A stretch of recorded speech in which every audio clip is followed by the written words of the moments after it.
Okay, welcome to another episode of the Startup Sac podcast, where we do interviews with Sacramento startup founders. Today, I'm with Jesse Day and Steve Nguyen. They are co-founders of Text-to-Ticket, right? Correct, yes. We're at the King's Capitalize event. These guys just pitched. Why don't you guys tell us what it is that Text-to-Ticket does? Yeah, so Text-to-Ticket, we're a distracted driving enforcement platform. So what it is that it allows our users, which are passengers or pedestrians, not drivers, to submit video image of people using a mobile device while driving. We then take that video image and we forward it on to the local municipality, where we'll receive a certain portion of the revenue. Okay, so how did the idea come about? Yeah, so Steve and I, and then a couple of another one of our founders and just some other friends, we were out in the city in San Francisco. We were going to a game. We were just chatting. We had a walk signal. We start walking across the street, and a car almost just got us. We look up, and the person's too busy looking at their phone, not looking down at the road or anything. Almost ran us right over. So it just started a heated conversation for the next couple of weeks of just, how can we solve this? How can we do it? And my background is in public health. Steve himself has a background in government technology, and then another one of our co-founders has a background in law enforcement. So it kind of just from there percolated, and we came up with this idea of Text-to-Ticket and using a mobile app to be able to police. Have anybody on your team done a startup before, or have any entrepreneurial experience? I mean, you had a problem, but a lot of people come across a problem like that and they don't really do anything about it. So what was kind of that entrepreneurial spirit that led you to actually jump into this? Well, we have some. I think a couple of the investors within the organization, we've had a lot of support from investors and members that believe in our cause and have supported us with knowledge and expertise around entrepreneurship. We have one of the co-founders, he's a big investor in real estate, so taking risk and kind of exploring new options, that's not something that's foreign to us. Technology is something that's in my background as well, not necessarily starting up an organization from scratch, but I think we've put together a pretty good team that's been able to kind of fill the gaps and bring skills within the organization. Okay. So how does this work? You mentioned, and I think the first question on most people's mind is well, how good is it when you have a driver taking a picture with their cell phone of another person doing? But you specifically said it's for passengers and for pedestrians. How does the whole process work from when I'm a passenger in a car and I spot somebody texting while driving? How does all that work? Yeah, so say you're a passenger or a pedestrian in a car. Passenger in a car or a pedestrian, sorry, word vomit. So what happens is you'll just take out your phone. If you see somebody using their mobile device while driving, you just record that person with their mobile device in their hand and getting in the same stream video their license plate as well, and then you just forward it on to us. All you have to do is hit submit. It's all done within the application. It can't be uploaded to the app. It can't be downloaded. It has to be done within our app, and then once it's sent to us, like I said before during our pitch, it tracks the date, time, location, route traveled, and it encrypts it all and digitally signs it and sends it off to us to ensure authenticity of that video. And then that goes to law enforcement? Yeah, so then we would take those videos that are approved videos. They have that license plate number, they have that person in the act of using a mobile device, and we will take those approved videos and forward them on to the local municipality, and they'll have the final say in issuing any citations. So you need to work directly with each municipality to kind of develop a partnership to make this work? Correct. Okay. Yeah.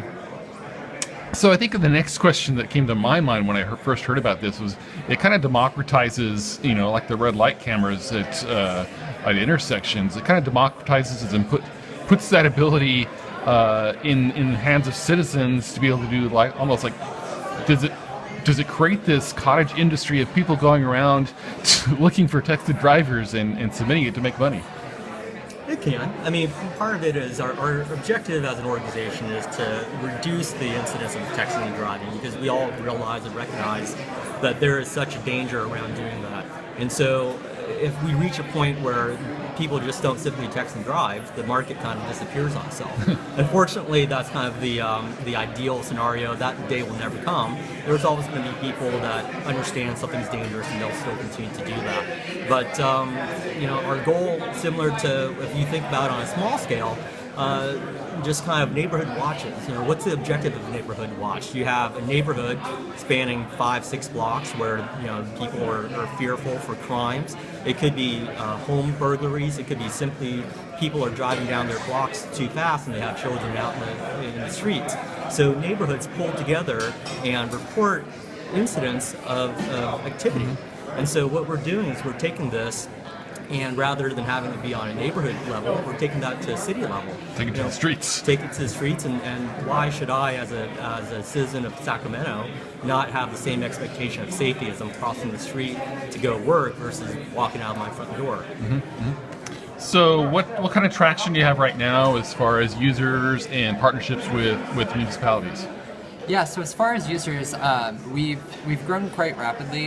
Each quarter, we've increased about 1,000%. So right now, we're just at our 1,000 users, and this has all just been with organic media. And not only that, but we have in the next couple of weeks, we'll be featured on the show The Doctors, a daytime television show, and that reaches over 1 million people internationally as well. So our user base will probably be expanding very rapidly. Yeah. And so, and actually, also, you've just recently started the 500 startups. You're batch 20, I believe. Is We it? are batch 20. All right, how's that going? And what's that been like for you? It's great. I mean, we're there day in, day out for 12 plus hours at a time. We're meeting great people that are, you know, bringing great thought and idea to all of the processes. You know, figuring out, you know, our number one thing that we need to get done is, you know, get that contract or working with those red light camera companies, and all of it's coming really to fruition at this point. Like, they're all kind of just right in our reach, and we're almost there with multiple different aspects of it. Awesome. So what's the 500 Startups Accelerator class you're in right now? How long does that go for? It's like 3.5 months. So when's your demo day? April. I don't know that they've sent out a specific day, but I believe it's early April. Early April? Early. And so what happens after early demo day? You'll be pitching to like big time investors. Yes. I suppose you're developing an ask for going out and raising funds. What comes after that?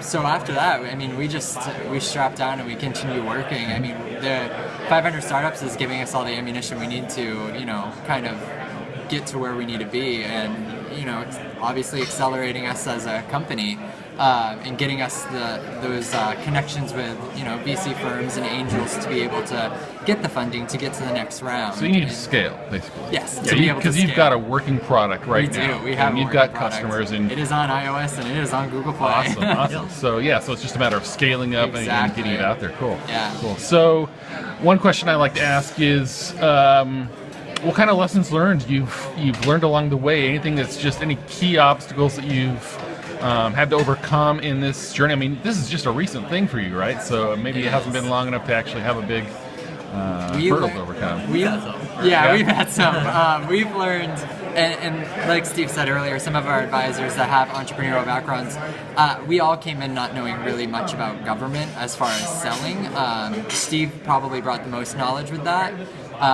And just working with government, it takes a while. Yeah. It's a long process, and for a startup, that can be damaging at times because you want to get those contracts Right. and you want to get implemented, but it's hard. It takes a while.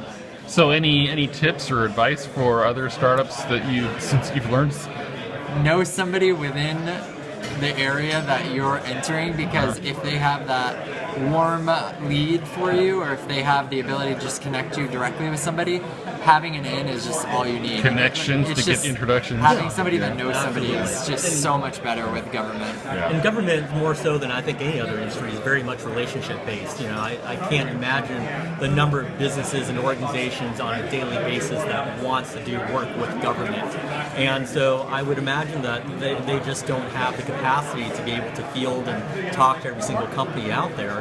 So to have a contact that can open up those doors and facilitate and kind of vet our organization as a legitimate company that can actually add value to public safety, that's going to prompt them to want to talk to us. And you know, we've had a lot of success with that. We have a huge demand, I think, from a user-based standpoint. I think the entire public recognizes that texting and driving is a dangerous activity.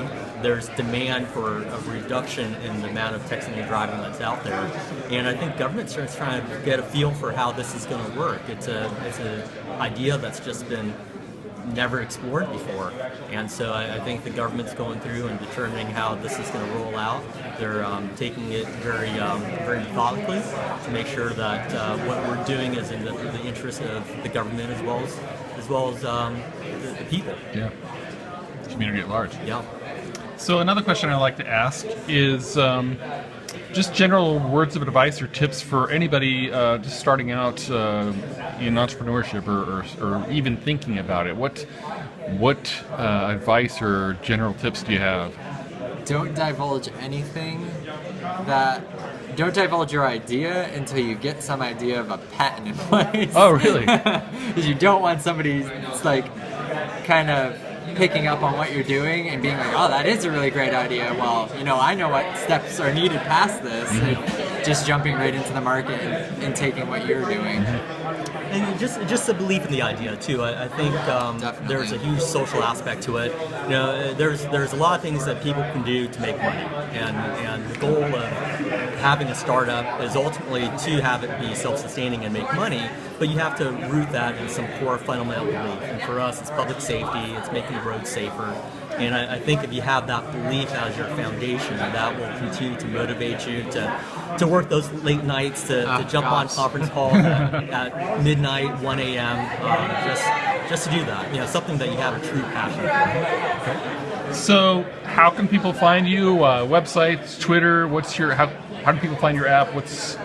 Give us all the details on how people can find you and download you. Yeah, so we are on iOS and Google Play, as I mentioned before. And then also our website is it's pretty simple. It's texttaticket.com. We do have a Twitter, again, at texttaticket. Facebook page at texttaticket. Okay. And then you can follow myself on Twitter as well. My handle is Jesse Day. Jesse is Patrick P. Day P. Jesse, sorry. Okay. My name was taken. Yeah, and I just do public safety and public health posts quite frequently, and I follow quite great entrepreneurial people as well. And, yeah. Okay. Well, we wish you the best of luck with we're here at the King's Capitalize event where you just pitched. Judges are deliberating now, so best of luck getting selected for the Final Four.